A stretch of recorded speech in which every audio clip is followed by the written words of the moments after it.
On se trouve ici au Jardin Jeanne d'Arc. C'est une partie qui est un peu différente, mais qui fait partie des Plaines d'Abraham. C'est une partie qui est arrivée un petit peu plus tard. Les Plaines sont créées en 1908, 300e anniversaire de Québec. Là, on est en 1938. La Ville de Québec vient de se faire donner une statue de Jeanne d'Arc par la sculpteur Anna Hyatt Huntington.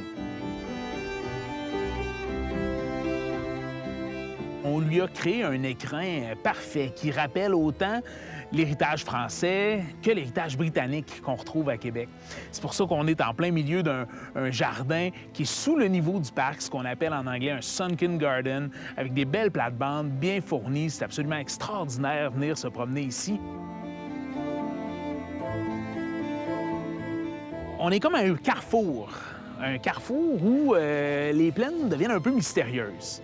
C'est pour ça que la Commission des champs de bataille nationaux a décidé, il y a une vingtaine d'années, de commencer à mettre des décorations dans le jardin. C'est pour l'Halloween, bien sûr. On voulait un peu rappeler certaines de ces histoires et de ces légendes-là, qui sont un peu fantastiques, toujours basées dans la réalité, et qui rappellent un peu aussi une partie du passé des plaines.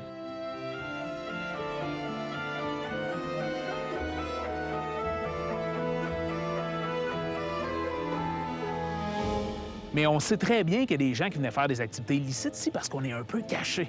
Donc, plusieurs de ces histoires-là qu'on retrouve sur les plaines. Par exemple, la Corriveau.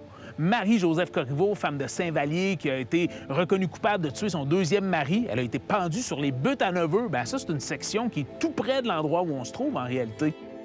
Des tours Martello qui sont ici. Longtemps, les gens ont pensé qu'il y avait des tunnels qui reliaient les tours. Les duels à Québec se faisait sur les Plaines d'Abraham. Donc, c'est toute cette histoire-là que pendant les 20 dernières années, on a essayé de mettre en scène avec des décorations. Et là, cette année, ça repart avec des sculptures qui vont venir rappeler exactement cette partie-là de l'histoire du Jardin Jeanne d'Arc et des Plaines d'Abraham.